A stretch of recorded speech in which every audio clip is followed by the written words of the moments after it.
2013-2014 Audit Report. Got a representative here from Graves & Associates, CPAs LLC, and he's going to present our 2013-2014 District Audit Report. Hello again to everyone. Good to see you. Good evening. I'll hit the highlights since we've covered a lot of detail already to keep you all moving. You've got your copy of your audit report, or we're putting on the screen. What are we doing there? Okay, there you go.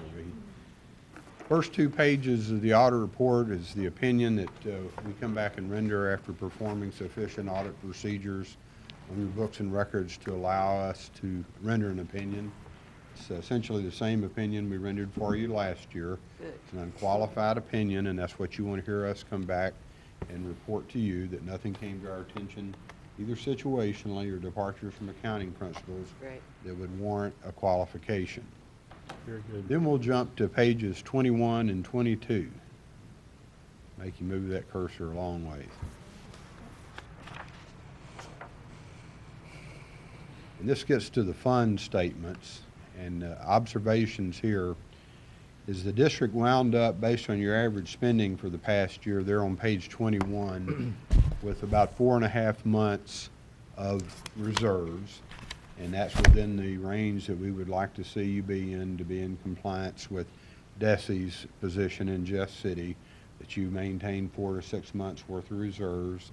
So if something adverse happened in the first, or something opportunistic come your way in the first 4 months of the school year, you wouldn't have to be borrowing tax anticipation notes that could ultimately wind up getting you on their distressed district list should it happen, too often.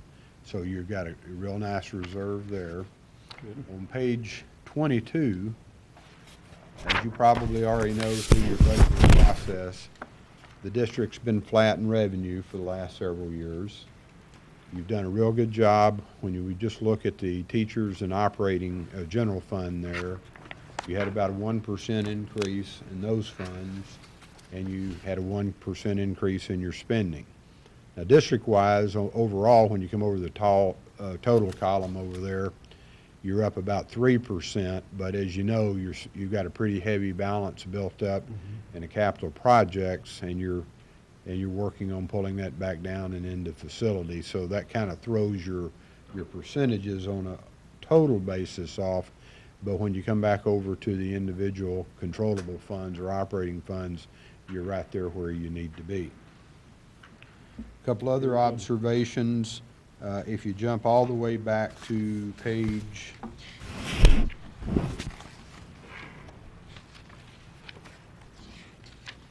Vicki, let's go all the way back to page 44. Again, the district had about $390 million of assessed valuation. That's up 1% over last year, which was up 2%. 2 years ago, you're up 1%. 3 years ago, you're up 2%. So 1, 2, 1, 2 here for 4 years. So you have very modest growth, and you already knew that. But again, that factors back into the tax stream as it comes back to you. Also, in that last paragraph, the district collected 99% of the current year levy, the possible amount of taxes you could collect, and that's consistent with what you did last year with 99%. Those of you on the board 2 years ago, you're down at 95, Right. which got outside the normal range, and we have to investigate that a little more. But we normally anticipate that to be in the 96 to 99% collected. So again, it's a real key analytical procedure we do, because it's indicative of the health of the community that you're looking to help support the district through their tax payments. Next year's statement, if we look on page 49, they're going to look a lot different with the implementation of GASB 68.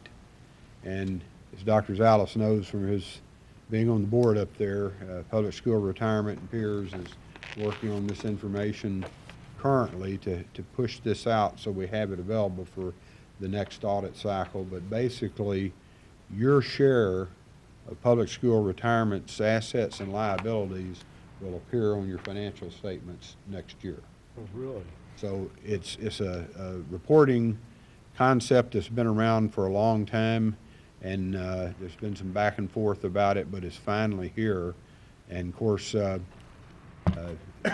don't know of too many pension plans in the nation that are fully funded. So you're always going to wind up with an unfunded liability, and your share of that's going to show up on your financial statements. And it may scare some people, but it's been there all along. It's just been hiding back there in the footnotes and not on the face of the statements. But you know, again, in Missouri, over 500 school districts, only about 6% of them are gap statements like you are, due to the federal mandate on the Pell Grant money, which doesn't even show up other than in memo form. But anyway, you're gonna have a different looking statement when we talk about the government-wide statement next year. Page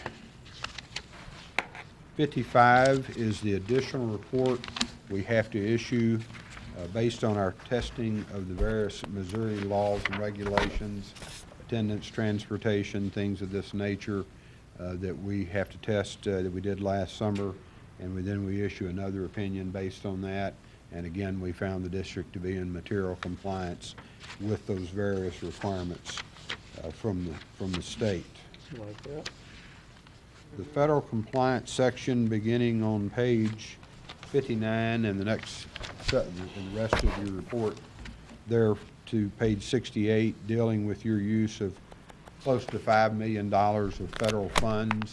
Again, we have to select programs based on a rolling process and test those programs for internal control and compliance with the use of federal funds. And then other than the ongoing issue of segregation of duties that virtually everyone has in their reports now, we found the district to be in compliance with those requirements for the programs tested. And for this audit cycle, the programs tested, if you look at page 66, with the student financial aid cluster, the IDEA cluster, and the SFA cluster.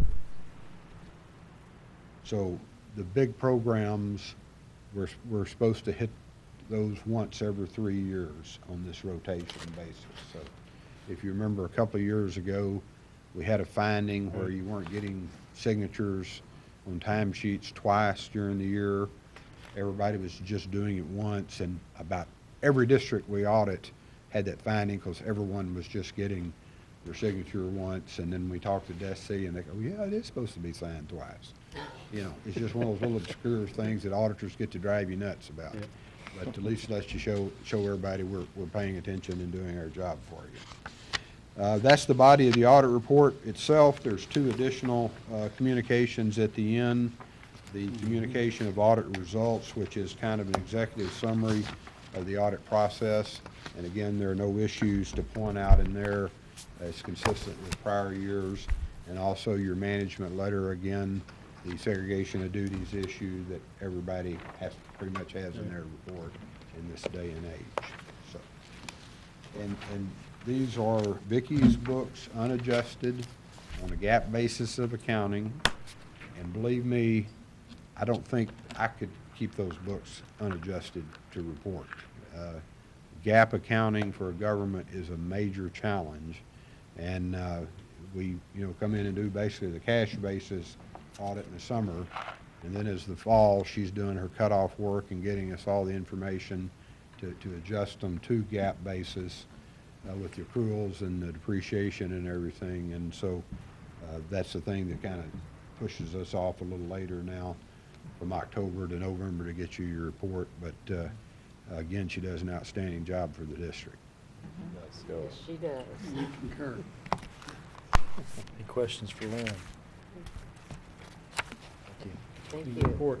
Okay, thank you again, and thank you for Thank supper you. tonight. I appreciate that. Yeah, safe travel. Give you a little company that you didn't anticipate too. Beg pardon? With George Lombardi, I gave you a little company you didn't. Well, we got to talk over some interesting things. One of my son-in-law's dad Lindsay's dad used to work for him. Oh, is that right? John Bell, so we got to talk some John Bell stories. That's funny. I would certainly echo what he says. Very much appreciate Vicky's leadership and also all the building administrators and financial secretaries. It's an effort that takes the entire district. We certainly preach that fiscal responsibility, and we're proud to hear that. So thank you, Vicky, for your leadership in that area, and to all of our administrators who help with that process too, and the board for trusting us to do the right thing. I'll gladly move we accept the audit results. I'll second the audit. Thank you, Thank you, Jeannie. All those in favor of accepting the audit report, say aye. Aye. Aye. Opposed, say no. Very good.